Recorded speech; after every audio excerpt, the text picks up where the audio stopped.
مسجد نبوی سعودی عرب کے شہر مدینہ میں واقع مسجد نبوی، اس کی ابتدا اس طرح سے ہے کہ یہ کچا مٹی کا کمرہ ہوتا تھا جس میں حضرت محمد مصطفیٰ صلی اللہ علیہ وسلم اپنی زوجہ حضرت عائشہ صدیقہ مطہرہ کے ساتھ آرام فرماتے تھے۔ یہ مسجد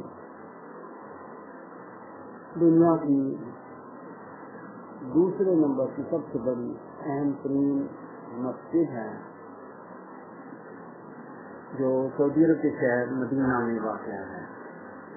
مسجد نبوی دنیا میں مسلمانوں کا دوسرا مقدس ترین مقام ہے اور اسے حضرت محمد صلی اللہ علیہ وسلم کی زندگی میں یہ بہت اہمیت کی حامل تھی۔ اسلامی روایات کے مطابق مسجد نبوی میں ادا کی گئی نماز کا ثواب مکہ میں خانہ کعبہ والی مسجد الحرام کے علاوہ کسی بھی دیگر مسجد میں ادا کی گئی نماز کے مقابلے میں 1000 گنا زیادہ ہے۔ پیغمبر اسلام حضرت محمد مصطفیٰ صلی اللہ علیہ وسلم نے یہ مسجد مکہ سے اس وقت تعمیر کروائی جب وہ ہجرت کر کے مدینہ تشریف لائے۔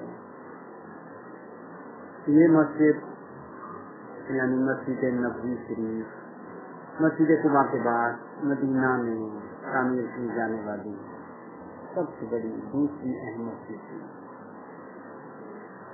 اسلامی روایات کے مطابق اس مسجد میں وہ مقام بھی واقع ہے جسے ریاض الجنہ یا جنت کے باغوں میں سے ایک باغ کہا جاتا ہے۔ صحیح بخاری میں حضرت ابو ہریرہ رضی اللہ تعالیٰ عنہ سے منقول حدیث کے مطابق پیغمبر اسلام حضرت محمد صلی اللہ علیہ وسلم نے فرمایا تھا کہ میرے گھر اور مسجد نبوی کے اندر کے درمیان ایک جگہ جنت کے باغ کا ٹکڑا ہے، ریاض الجنہ جسے کہا جاتا ہے۔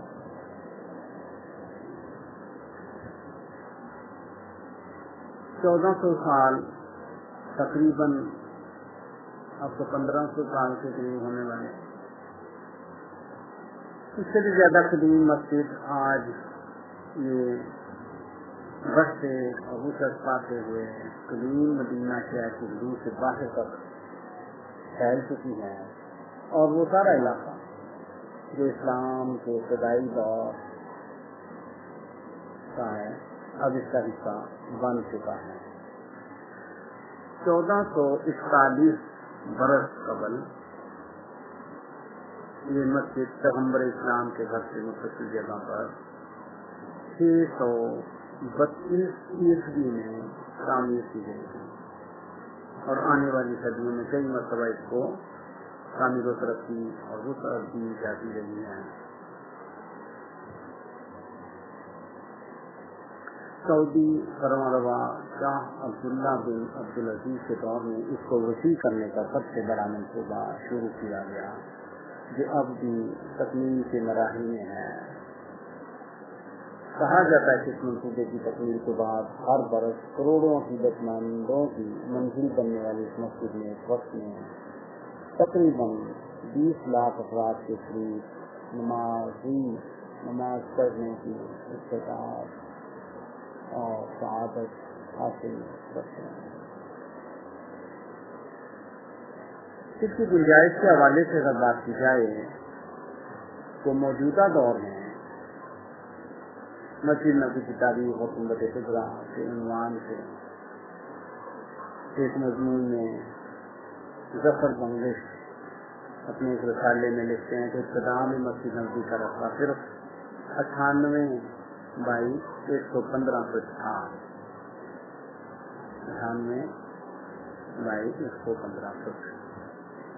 تاہم آنے والے ادوار میں مسجد کو کئی مرتبہ وسعت دی گئی تاکہ دنیا بھر سے آنے والے لوگوں خاص طور پر حجاج قرآن کے لیے ایک وقت میں نماز ادا کرنے کی زیادہ سے زیادہ گنجائش پیدا کی جا سکے۔ اور یہ بھی یاد رہے کہ یہ مسجد مسلمانوں کے ان 3 مقدس ترین مقامات میں سے ایک ہے جہاں ثواب کی نیت سے طویل سفر کر کے جانے کی اجازت ہے.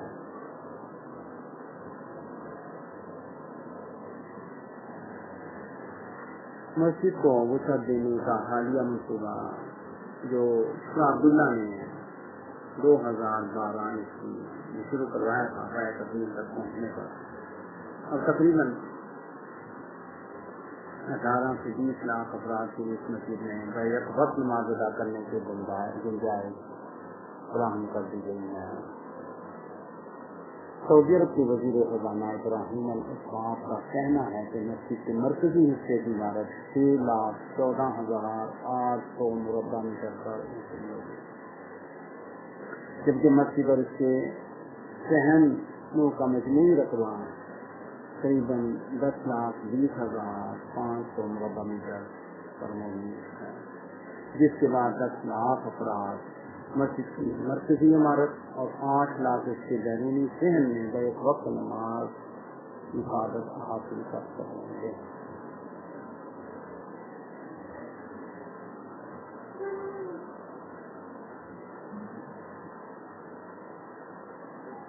مسجد نبی کی امامت کے بارے میں ہم جانتے ہیں کہ پیغمبر اسلام وہ پہلی شخصیت تھی جنہوں نے اس مسجد نبوی میں نماز کی امامت فرمائی. ان کے وصال کے بعد ان کے اہم ترین صحابی حضرت ابو بکر صدیق رضی اللہ تعالیٰ نے عمل پر انجام دیا. وہ مسجد نبی میں امام بھی رہے مدینہ میں. ان کے بعد ان کے ساتھی اور صحابہ یہ عمل پر انجام دیتے رہے. ایک رپورٹ کے مطابق شیخ علی بن عبد الرحمن الحذیفی اس وقت مسجد نبی کے مرکزی امام ہے. تاہم 11 اکتوبر 2019 کو سعودی حکومت نے مسجد مزید 2 مستقل اماموں کی تعیناتی کی، جن میں موجودہ امام کے بیٹے شیخ احمد الحذیفی کے علاوہ شیخ خالد الحانہ شامل ہیں. اور اس وقت ڈاکٹر شیخ عبد الرحمن الزبیر وہ اس کے مدیر ہیں، اور ان کے بیٹے بھی اس مسجد میں خدمات پر انجام دیتے ہیں. امام مسجد اس مدینہ مسجد نبوی کی مدینہ کی مسجد نبوی کی بہت بڑی ضرورت ہے. ان کے علاوہ دیگر امام بھی موجود ہیں جو خصوصاً تہجد کی نماز کی امامت کرتے ہیں. اسی طرح اب ہم دیکھتے ہیں کہ مؤذن مسجد نبوی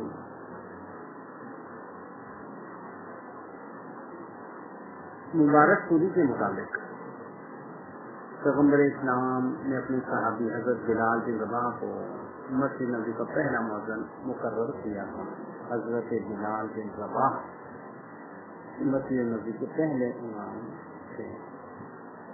روایت کے مطابق جب صحابی رسول عبداللہ بن زید نے پیغمبر اسلام کو اذان کے بارے میں اپنے خواب سے آگاہ کیا تو انہوں نے ان سے کہا کہ وہ بلال کی تربیت کریں، کیونکہ ان کی آواز بلند ہے اور وہ لوگوں کو نماز کے لیے بلاوا یعنی اذان کا فریضہ انجام دیں گے. ایک سعودی اخبار الریاض کے مطابق چیف مؤذن شیخ عبد الرحمن خشوخ جی کا کہنا ہے کہ آج کل مسجد نبی میں مؤذنوں کی تعداد 17 ہے جو روزانہ 5 وقت اذان دیتے ہیں. ہر روز ان میں سے 3 مؤذن 5 وقت قبریہ سے اذان دیتے ہیں اور نماز کے دوران امام کی آواز نمازیوں پر واضح طور پر پہنچانے کے لیے دہراتے بھی ہیں.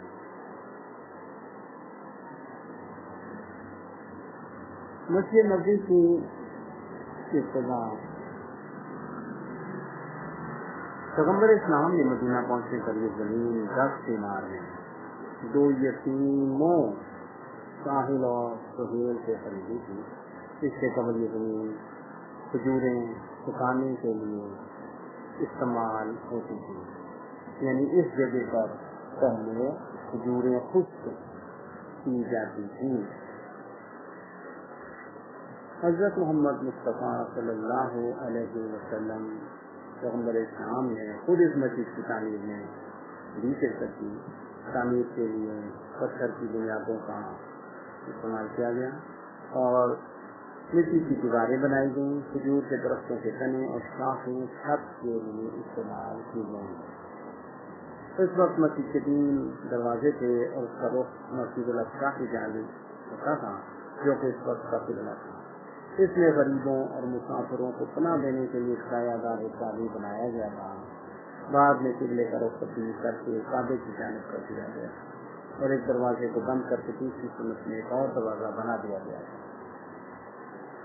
جب صحابہ نے پیغمبر اسلام کو تجویز دی کہ چھت کو غارب سے پختہ اور مضبوط کر دیا جائے تو انہوں نے انکار کرتے ہوئے کہا، نہیں، یہ چھت ابھی کی طرح رہے گی، موسم کی چھپر نما چھت کی طرح۔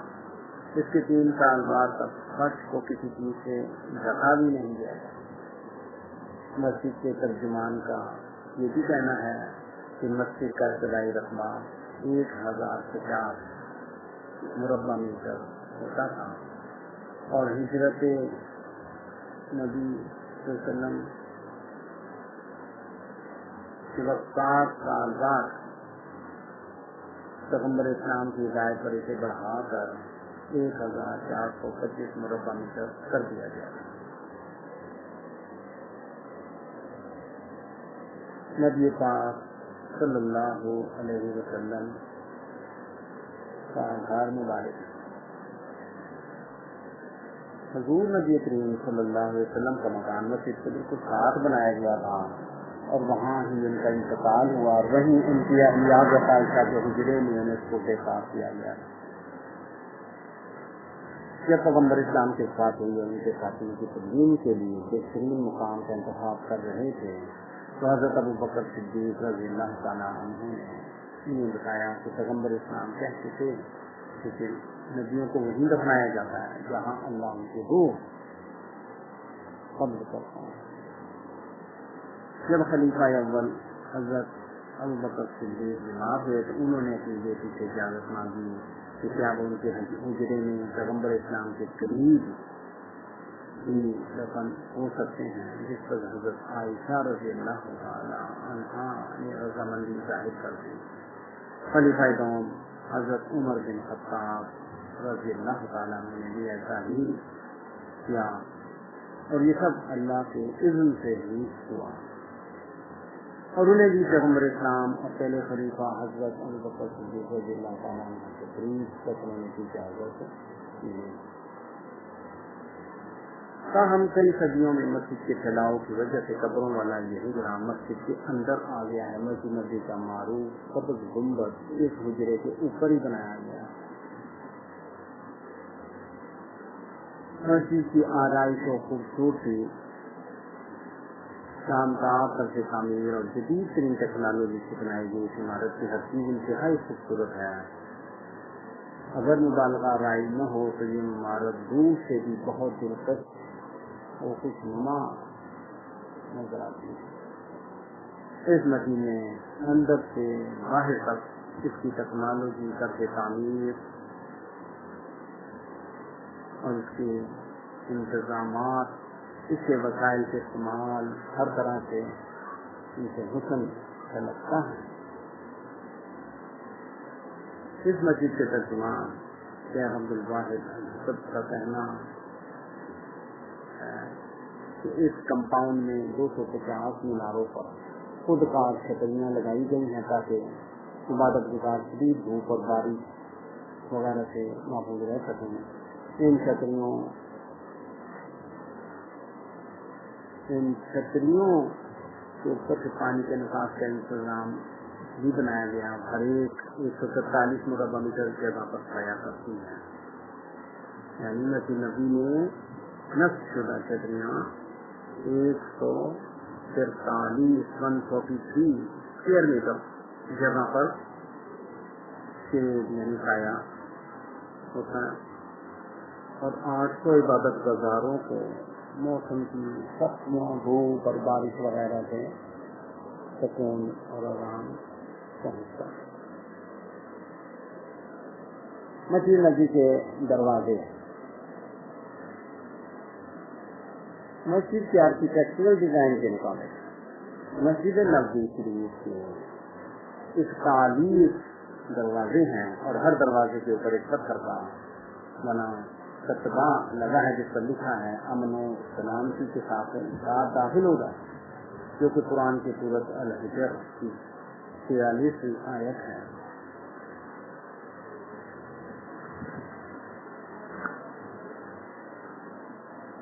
ایک اور دوسری جگہ یہ بھی آیا کہ 85 دروازے ہیں، کسی گیٹ میں ایک دروازہ ہے تو کسی میں 2، کسی میں 3 یا 4 یا 5 تک دروازے ہیں۔ اس کے علاوہ ایلیویٹرز بھی ہیں جو کہ صحن اور پہلے فلور سے دوسری منزل پر لے کر جاتے ہیں۔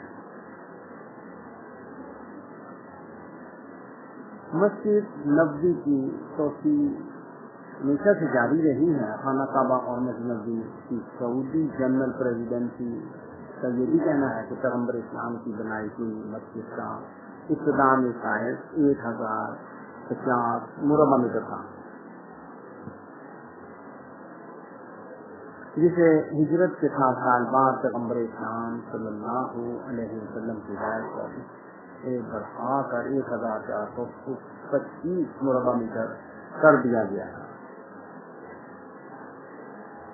حضور نبی کریم صلی اللہ علیہ وسلم کی وفات سے صدیوں بعد اس مسجد کی متعدد بار تعمیر نو اور توسیع بھی ہو چکی ہے۔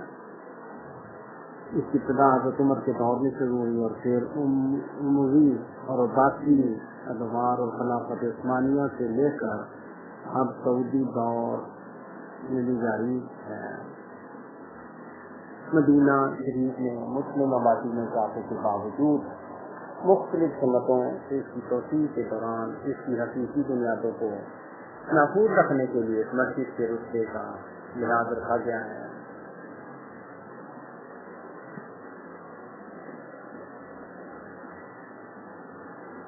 اس مسجد میں ادا کی گئی ایک نماز مکہ شریف کی مسجد الحرام کے بعد باقی تمام مساجد میں ادا کی گئی 1000 نمازوں سے افضل ہے۔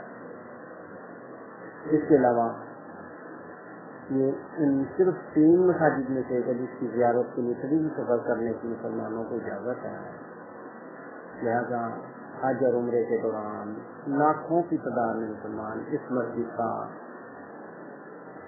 دورہ اور زیارت کرتے ہیں۔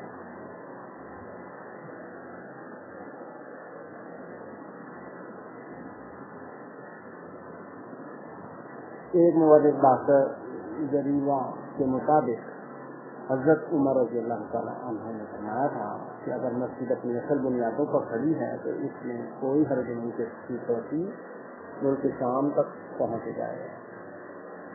حضرت محمد مصطفیٰ صلی اللہ علیہ وسلم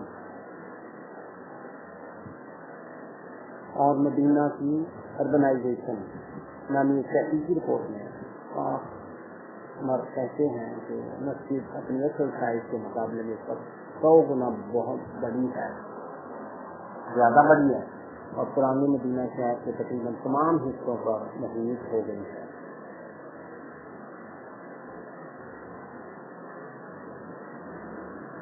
انہوں نے مزید وضاحت یہ بھی کی ہے کہ ڈاکٹر محمد واجد اختر نے اپنی کتاب مسجد نبوی کے بارے میں وہ 9 چیزیں جو آپ نہیں جانتے نے کہا ہے کہ مسجد کی بیرونی حد آج جنت البقیع سے جڑی ہے۔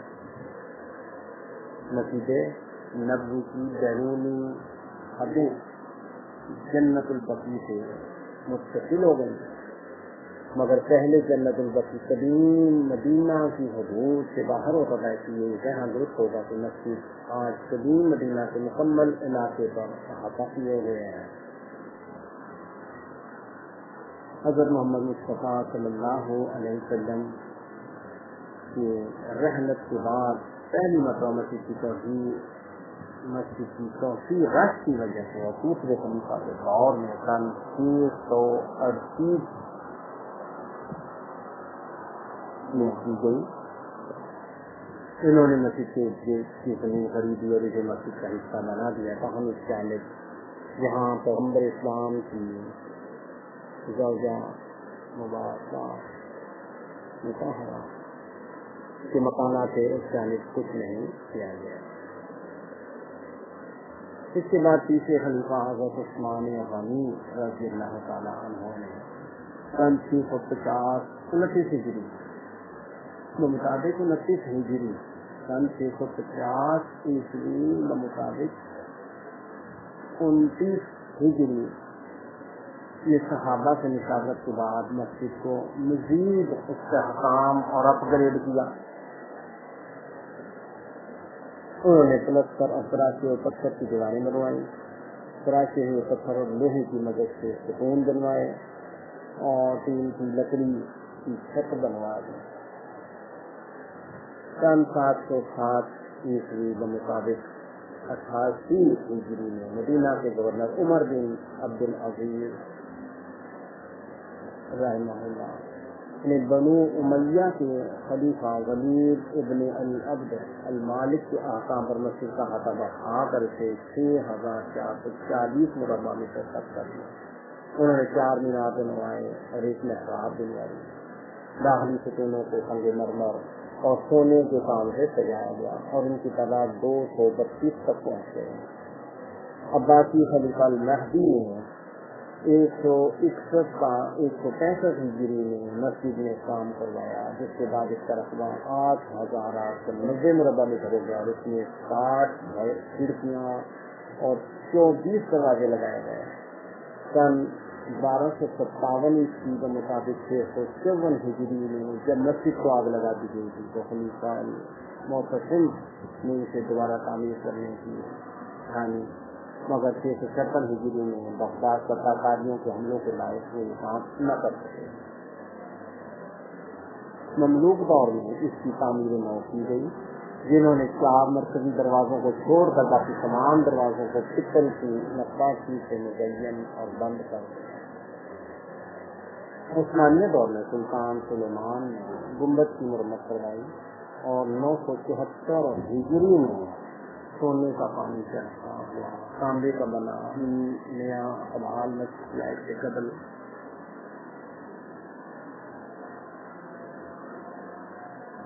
اس سے قبل مملوک دور میں مینار اور گنبد پر ڈھلان لگانا شروع کیا گیا. سن 1228 ہجری میں سلطان محمود کے دور میں گنبد کو قبل قرار دیا گیا تھا جو آج تک جاری ہے.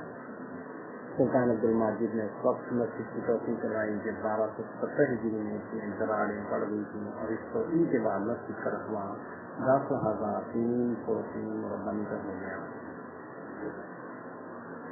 الجزیرہ کے مطابق 5 نئے دروازے اور شامل کیے گئے. دروازوں کی اونچائی بڑھا کر 11 میٹر کر دی گئی. 170 چھوٹے گنبد لگائے گئے. 600 تیل کے لیمپ بھی شامل کیے گئے. تاریخدان سلطان غالب الکویتی کے مطابق سن 1909 بمطابق 1327 ہجری میں مسجد نبوی جزیرہ مبارک میں وہ پہلا مقام تھی جہاں بجلی لگائی گئی. یہ بات یاد رہے کہ سن 1909 بمطابق 1327 ہجری میں مسجد نبوی میں سب سے پہلے بجلی لگائی گئی. سعودی دور میں آئے شاہ عبد العزیز الفعود نے 1950 میں مسجد کا احاطہ بڑھا کر 16,327 مربع میٹر تک کر دیا, جس میں 730 ستون اور 170 گنبد ہیں. اسی طرح مسجد میں بجلی کی اور ایک خصوصی اسٹیشن سے آنے والی اور لیمپوں کی مدد تعداد 2,427 ہو گئی. عرب نیوز کے مطابق سن 1973 میں سعودی عرب کے بادشاہ شاہ فیصل نے مسجد کی مغرب میں 35,000 مربع میٹر کو مسجد کے لیے مختص کر دیا اور اس سارے حصے میں پنکھے اور اسپیکر لگ کیے گئے اور چھتریاں بھی لگوائی گئیں.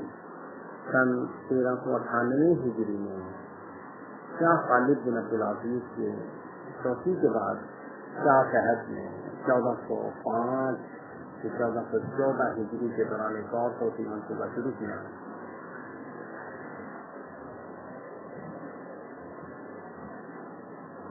سب سے بڑے توسیع منصوبے کی اب انتقال کر چکے شاہ عبداللہ نے 2012 میں اس کی منظوری دی تھی تاکہ منصوبے کی تکمیل کے بعد 20 لاکھ نمازی یہاں نماز اور عبادت کر سکیں.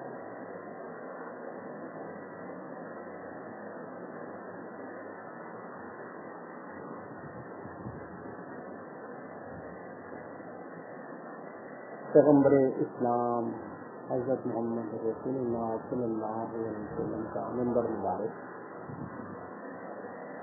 یہ بات یاد رہے جس منبر پر اسلام کے پیغمبر حضرت محمد صلی اللہ علیہ وسلم اپنے صحابہ اور ساتھیوں کے سامنے خطبہ دیا کرتے تھے وہ جگہ مسجد نبی کی سب سے نمایاں اور مقدس ترین جگہوں میں سے ہے. مسجد کا پہلا منبر کھجور کی لکڑی سے بنایا گیا تھا اور اس میں 3 زینے تھے، یعنی 3 سیٹ کا یہ منبر بنایا گیا تھا لکڑی کھجور کی لکڑی. پیغمبر صلی اللہ علیہ وسلم کے انتقال کے بعد مسلمانوں کی قیادت کرنے والے خلفاء نے بھی اپنے خطبوں کے لیے اس منبر کا استعمال کیا. حضرت ابوبکر صدیق رضی اللہ تعالیٰ عنہ اور حضرت عمر رضی اللہ تعالیٰ عنہ کے دور خلافت میں وہ دونوں منبر کے دوسرے زینے سے خطبے دیا کرتے تھے. حضرت عثمان اپنے خطبے پہلے زینے سے دیتے مگر بعد میں انہوں نے بھی پیغمبر اسلام کی طرح تیسرا زینہ استعمال کرنا شروع کر دیا. مگر 886 ہجری میں مسجد میں لگنے والی ایک آگ میں پیغمبر اسلام کا منبر جل گیا جس کے بعد شہر کے لوگوں نے اینٹوں کا ایک منبر بنایا. اس کے بعد مملوک سلطان شاہ چدائی نے سفید سنگ مرمر کا بنا ہوا منبر بچوایا. محراب شریف وہ جگہ ہے جہاں کھڑے ہو کر امام باجماعت نماز کی امامت کرواتے ہیں. مسجد نبی میں 2 محرابیں ہیں. ایک محراب اصلی عمارت میں وہ ہے جسے حضرت محمد صلی اللہ علیہ وسلم نماز پڑھایا کرتے تھے. یہ محراب منبر کے نزدیک ہے. جب روزے اور مقبریہ ساتھ ہے یہاں سے اذان دی جاتی ہے.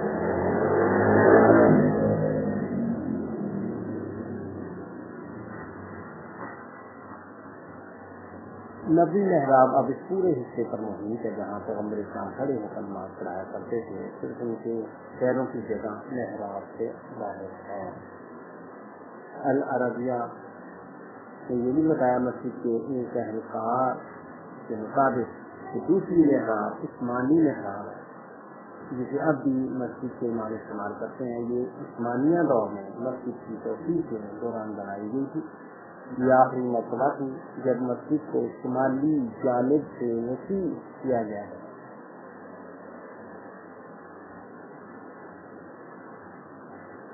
جبکہ تیسری محراب سلیمانی یا احناف محراب کہلاتی ہے اور اسے سلطان سلیمان نے حنفی امام کے نماز پڑھانے کے لیے بنایا تھا جبکہ مالکی امام نبی محراب سے نماز کی قیادت کرتے. روضہ رسول اللہ صلی اللہ علیہ وسلم یہ جگہ پیغمبر اسلام حضرت محمد رسول اللہ صلی اللہ علیہ وسلم کے منبر اور ان کے گھر کے درمیان واقع ہے. یعنی روضہ رسول صلی اللہ علیہ وسلم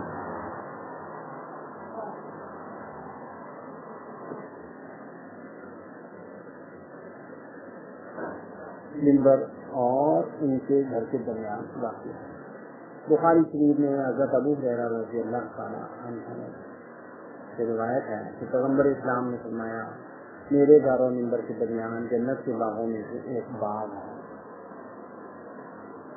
روضہ رسول صلی اللہ علیہ وسلم ہمیشہ کھلا رہتا اور اس میں مرد اور خواتین زائرین کے لیے علیحدہ وقت مختص کیے گئے ہیں. کافی بھکم پیل آغاز اور بغدر سے بچا جاتے زائرین عموماً روزے میں نوافل ادا کرتے ہیں اور اس کے بعد پیغمبر اسلام کے مقبرے کی جانب سلام کرنے کے لیے جاتے ہیں اور زیارت کرواتے ہیں. مسجد نبی کی توسیع کو ذہین و آرائش کے بعد روزہ منفرد آرائشی سامان سے سجایا گیا ہے جس میں قالینوں اور غالیچوں سے لے کر ضرور جواہرات بھی شامل ہیں. مسجد الحرام اور مسجد نبوی کے منتظم ادارے کے مطابق روزے کا حجم 330 مربع میٹر ہے. اس کا طول 22 میٹر، اس کا عرض 15 میٹر ہے. یہاں پر ہمیشہ سیکیورٹی اور دیگر احکام موجود رہتے ہیں تاکہ اسے صاف رکھا جا سکے، اس کی حفاظت کی جا سکے اور لوگوں کی غیر متعلقہ نقل و حرکت کو کنٹرول کیا جا سکے. گنبد خضرا مسجد نبی شریف میں یہ سب گنبد سب سے نمایاں تعمیرات میں سے ایک ہے. اسے پیغمبر اسلام حضرت محمد مصطفیٰ صلی اللہ علیہ وسلم سے حضرت ابو بکر صدیق رضی اللہ تعالیٰ عنہ اور حضرت عمر رضی اللہ تعالیٰ عنہ کی مستقل قبور کے اوپر بنایا گیا ہے. علی بن احمد السمہودی اپنی کتاب وفاء الوفا میں لکھتے ہیں کہ پیغمبر اسلام کی قبر کا پہلا گنبد 650 سال کے بعد بنایا گیا، یعنی روزے پر یہ گنبد 650 سال کے بعد بنایا گیا. اور سب سے پہلا گنبد سن 1279 678 ہجری میں سلطان سلاؤن نے بنایا تھا اور یہ لکڑی کا تھا.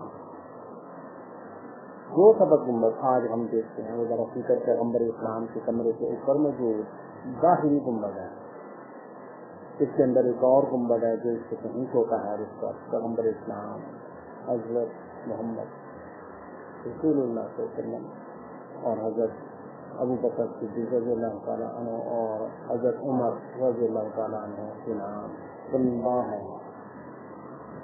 یہ نیچے سے چکور اور اوپر سے 8 کونوں کی صاف تعمیر.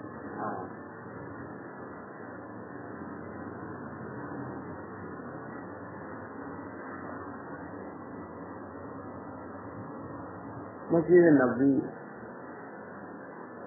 کے احاطے میں ایک بہت بڑی لائبریری بھی قائم کی گئی ہے. مسجد کے منتظم ادارے کے مطابق لائبریری سن 1352 ہجری میں مدینہ کے ڈائریکٹر اوقاف عبید مدنی کی تجویز پر قائم کی گئی تھی. یہاں موجود کچھ کتابیں لائبریری کے قیام سے پہلے بھی مسجد نبوی میں موجود تھیں، جیسے کہ 1320 ہجری میں مکتبہ شیخ محمد عزیز الوزیر، یہ ان کتابوں میں سے ہے جنہیں لائبریری کے قیام کے بعد یہاں متعارف کرایا گیا. مطالعے کے کمرے کے علاوہ لائبریری میں department of audio library section 17 ہے جس میں مسجد نبوی کے درس خطبے اور عبادات کو محفوظ کیا جاتا ہے. ٹیکنیکل سیکشن دروازہ نمبر 22 میں مسودوں کی صفائی، بحالی اور جلد سازی کا کام بھی کیا جاتا ہے. نایاب کتابوں کا سیکشن نایاب کتابوں کو تاریخ میں شاعر رائے صاف اور تعبیر کے اعتبار سے محفوظ کرتا ہے. دوسرے سیکشنز میں مسودوں کا سیکشن ڈیجیٹل لائبریری، تحقیق و ترجمہ، سیکیورٹی، گفٹ اینڈ ایکسچینج اور سرکولیشن سیکشن وغیرہ شامل ہیں. مردوں، خواتین اور بچوں کے لیے متعلق کمروں کی حامل لائبریری مسجد کے اندر باب عثمان کے دوسرے راؤنڈ میں ہے. اس کی خدمات کے تمام زائرین افادہ حاصل کر سکتے ہیں. دنیا کی سب سے بڑی مساجد میں سے ایک مسجد نبوی خوبصورت سجاوٹ اور جدید ٹیکنالوجی کا امتزاج ہے اور اس کی اثر نو تعمیر، توسیع اور آرائش پر اربوں سعودی ریال خرچ کیے جاتے رہے ہیں. ہر سال بالخصوص ماہ رمضان اور حج کے دوران لاکھوں زائرین کی میزبانی کے لیے مسجد کے رکھوالے یعنی سعودی شاہی محل میں ہر دور میں سے مزید آرام دہ اور دیدہ زیب بنانے کے لیے اپنے عزم کو قائم رکھا.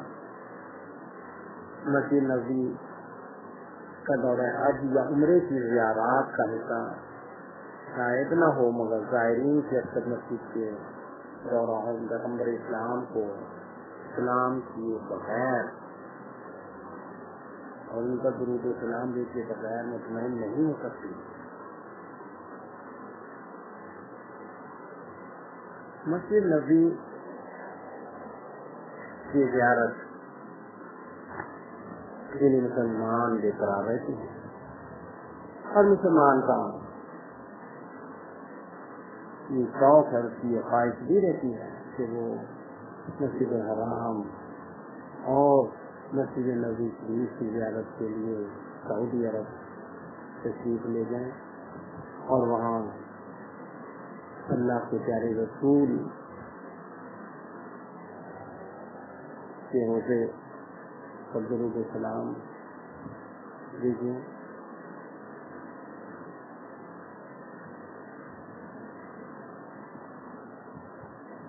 مسجد نبوی بہت اعلیٰ حسن اور آرائش کی مالک ہے. ایک اطمینان حاصل ہوتا ہے اس مسجد میں جا کر، دلی سکون حاصل ہوتا ہے. اللہ کے گھروں میں سے اہم ترین گھروں میں سے یہ مسجد نبوی ہے.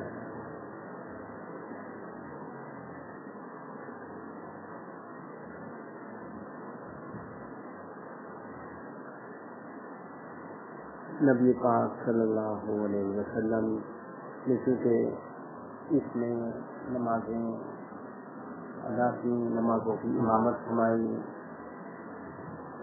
اس سے متصل اپنے حجر شریف میں قیام فرمایا اور وہیں انتقال فرمایا.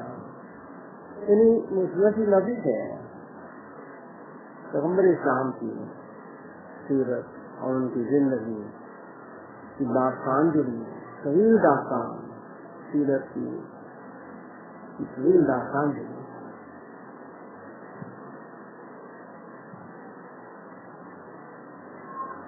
اللہ تعالیٰ ہم سب کو توفیق عطا فرمائے کہ ہم مسجد نبوی میں نماز ادا کرنے کا شرف حاصل کریں اور خانہ کعبہ کے بعد مسجد نبوی تشریف لے کر جائیں اور نبی پاک صلی اللہ علیہ وسلم کے روضہ اور مسجد کی زیارت کریں. اللہ تعالیٰ قبول فرمائے اور توفیق عطا فرمائے. آمین یا رب العالمین.